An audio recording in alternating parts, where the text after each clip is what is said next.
Good morning friends. आपण आज बघतोय स्टँडर्ड 6 सायन्सचा 11th lesson work and energy. Work आणि एनर्जी म्हणजे काय, त्याचं रिलेशनशिप म्हणजे काय, forms of energy, types of energies काय ते आपण या चॅप्टरमध्ये बघणार आहे. इम्पॉर्टंट चॅप्टर आहे, त्यामुळे नीट लक्ष द्या. पुस्तक जर तुम्ही उघडलं आणि पेज नंबर 76 पाहिलं तर त्याच्यावर काही पिक्चर्स दिलेले आहेत बघा.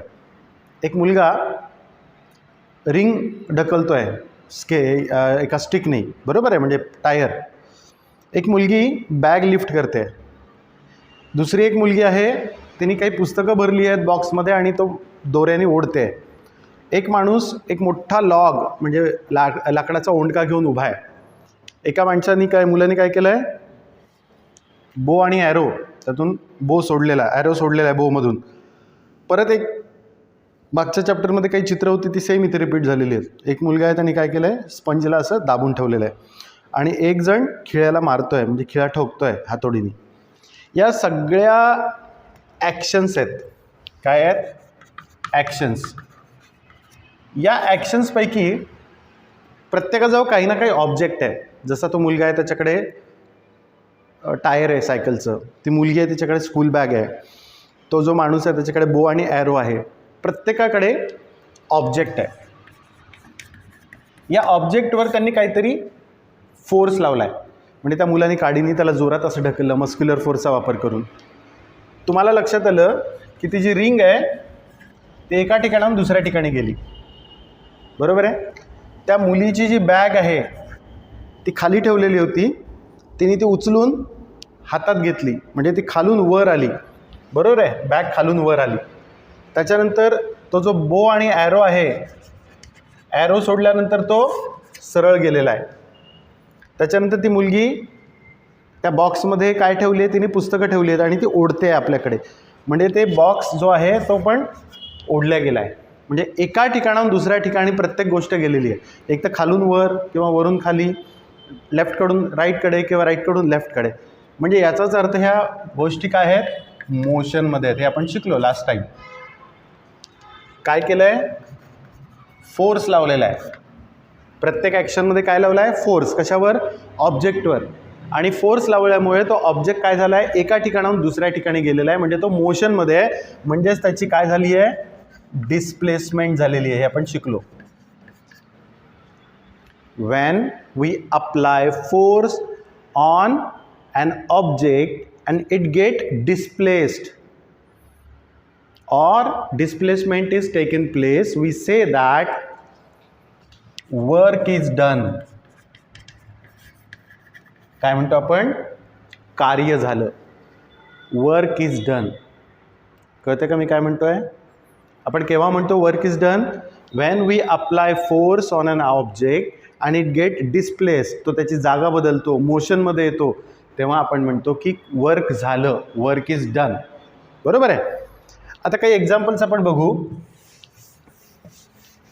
समजा एक मुलगी आहे आणि त्या मुलीने एका बॉक्समध्ये, रिकामा बॉक्स आहे, एम्प्टी, बरोबर आहे, आणि त्याला एक दोरी बांधलेली आहे तिने. आणि तिने काय केलं, हा जो बॉक्स आहे ओढला आहे. सपोज तो 10 मीटर ओढला आहे तिने, बरोबर आहे. याचा अर्थ हिने फोर्स लावला. कशाला? ऑब्जेक्टला. दोरीने तो ओढला आहे आणि तो ऑब्जेक्ट एका ठिकाणाहून दुसऱ्या ठिकाणी, सपोज 10 मीटर गेला तो. याचा अर्थ डिस्प्लेसमेंट झाली. याचा अर्थ इथे काय झालं, वर्क झालं. आता सेम मुलगी आहे, सेम बॉक्स आहे दोरीने बांधलेला, याच्यामध्ये तिने पुस्तकं ठेवली आहेत. भरला तो बॉक्स. आधीचा बॉक्स एम्प्टी होता, नाव इट इज फुल, भरलेला आहे.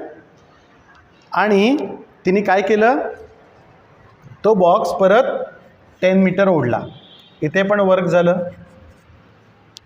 वर्क दोन्हीकडे झालं. एम्प्टी बॉक्स 10 मीटर ओढला, फुल बॉक्स 10 मीटर ओढला. इथे सेम काय आहे, इथे सेम आहे डिस्प्लेसमेंट. इथे दोन्ही ॲक्शन्समध्ये सेम काय राहिलं, डिस्प्लेसमेंट राहिलं. बदललं काय, वर्क बदललं. याच्यापैकी कुठे जास्त वर्क झालं असेल तुम्हाला वाटतं कुठे जास्त झालं असेल वर्क? एम्प्टी बॉक्स सोडण्यात जास्त वर्क झालं असेल की फुल बॉक्स? करेक्ट. जेव्हा तुम्ही एखादी जड वस्तू ओढता तेव्हा तुम्हाला जास्त एनर्जी लावावी लागते. वर्क करण्यासाठी एनर्जी लावावी लागते. याचं दोघांचं रिलेशनशिप आहे, वर्क अँड एनर्जीचं. To perform work we have to apply energy. We have to apply more work, more energy to do more work. जास्त वर्क करण्यासाठी जास्त एनर्जी आपल्याला लावावी लागते. मग या केसमध्ये इथे डिस्प्लेसमेंट सेम आहे, बरोबर आहे, पण इथे तुमचं वर्क जास्त झालेलं आहे. नंतर समजा एक पुली घेतली तुम्ही. एक मुलगा आहे, पुली कळते ना तुम्हाला, त्याला असा रिंग असते आणि त्याच्यातून एक मुलगा इथे उभा आणि त्याच्या हातात आहे ते रिंग. इथे तुम्ही 2 kgचा एक बॉक्स बांधला, बरोबर आहे, आणि त्याला ओढायला लावलं. किती? 10 मीटर.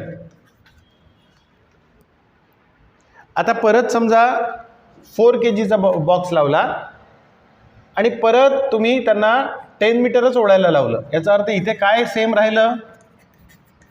डिस्प्लेसमेंट सेम राहिली. आधीच्या याच्यामध्ये डिस्प्लेसमेंट वेगळी होती, इथे डिस्प्लेसमेंट सेम आहे, फक्त इथे काय बदललं आहे? वेट बदललं आहे. मग तुम्हाला 2 kg ओढायला जास्त एनर्जी लागेल, म्हणजे वर्क जास्त होईल की 4 kg ओढायला? नक्कीच तुम्हाला 4 kg ओढायला जास्त वर्क करावं लागेल, म्हणजे जास्त एनर्जी लावावं लागेल. याचा अर्थ इथे तुम्हाला काय तुम्ही कन्सिडर केलं? इथे फोर्स, तिकडे काय केलं होतं? डिस्प्लेसमेंट. याचा अर्थ वर्क कन्सिडर करत असताना आपल्याला 2 गोष्टी लक्षात घ्याव्या लागतात, फोर्स आणि डिस्प्लेसमेंट. कळतं का मी काय म्हणतोय? Work whenever we consider work we have to consider 2 things, force and displacement. Both the things are necessary. We should take in consideration force and displacement to count work, and for doing work we need energy. इतकं लक्षात आलं? आता या work आणि एनर्जीचं relationship काय आहे? Work and energy, मी तुम्हाला आत्ताच सांगितलं की कुठलंही काम करण्यासाठी आपल्याला एनर्जी लागते. एनर्जीच नसेल तर कुठलंही काम होणार नाही. तुम्हाला समजा 10 दिवस जेवायला नाही दिलं आणि तुम्हाला म्हटलं की चला आता तुम्हाला रेसिंग करायची आहे किंवा आता तुम्हाला धावत इकडून तिकडे जायचं आहे, तुम्ही उभं सुद्धा राहू शकणार नाही. धावणं तर गोष्ट दूरची आहे. म्हणजे whatever we eat we get energy from it and we apply that energy for performing different actions, for different work. ठीक आहे, for doing different work we need energy. And with the help of energy we do work, we perform work. आता एक तिथे मुलगा दाखवला आहे बघा, तो काय करतोय? त्याच्याकडे एक कार आहे. त्याने काय केलं? त्या कारला ढकललं इकडून इकडे, इथून इकडे जोरात ढकललं. त्या ढकलण्यासाठी त्याला काय लावावं लागला? फोर्स लावावा लागला. याचं काय झालं? डिस्प्लेसमेंट झालं. म्हणजेच काय झालं? वर्क झालं, बरोबर आहे. आता या मुलाने जो फोर्स लावला तो असं उभा राहून तो म्हणाला की चल ट्रक इकडून तिकडे जा, नाही. त्याला काय करावं लागलं? It is non living thing, it will not change its position unless we apply force. त्याने आपला मस्क्युलर फोर्स लावला, त्याच्यात आपल्या बॉडीचा फोर्स लावला आणि त्यांनी त्याला असं ढकललं. याचा अर्थ याचा जो मस्क्युलर फोर्स आहे तो कन्वर्ट झाला याच्यामध्ये, या ट्रकमध्ये. म्हणजे हा जो ऑलरेडी टॉय आहे आणि याला फोर्स मिळाला या ऑब्जेक्टला आणि त्यांनी जागा बदलली. बरं चला अजून एक एक्झाम्पल मी तुम्हाला सांगतो की समजा एक ग्राउंड आहे. ग्राउंडमध्ये तुम्हाला राऊंड मारायचा आहे. तुम्ही 2 राऊंड मारले, बरोबर आहे. याचा अर्थ तुमच्यामध्ये 2 राऊंड मारायची एनर्जी होती. तुम्ही तुमच्या मित्राला राऊंड मारायला सांगितलं, त्याच्यात तुमच्यापेक्षा कमी एनर्जी होती, त्यांनी 1च राऊंड मारला. पण तुमचा अजून एक जो मित्र आहे त्यात खूप एनर्जी आहे, त्यांनी 5 राऊंड मारले. तर तुमच्याच वयाचा आहे, तुम्ही तिघंही सेम वयाचे आहेत आणि आता तुम्ही तिघंही धावायला लागले. तुम्ही तिघंही धावत असताना यांनी पूर्ण 5 राऊंड कंप्लीट केले, यांनी 1च राऊंड कंप्लीट करून बसून गेला आणि तुम्ही याच्यापेक्षा 1 राऊंड जास्त केला. आता याचा अर्थ राऊंड कंप्लीट करण्याची तुमच्यामध्ये काय आहे? कॅपॅसिटी आहे, क्षमता आहे.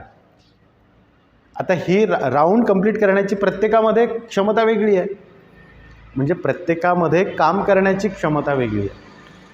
So capacity to do work, काम करण्याच्या क्षमतेला आपण एनर्जी म्हणतो.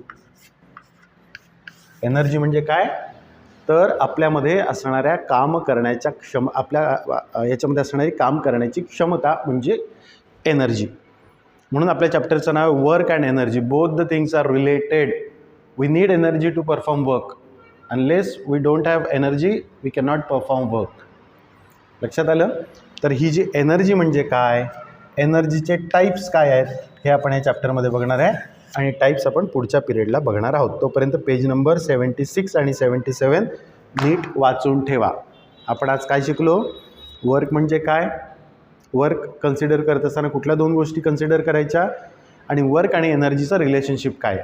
So capacity to do work is called energy, हे लक्षात ठेवायचं. ठीक आहे.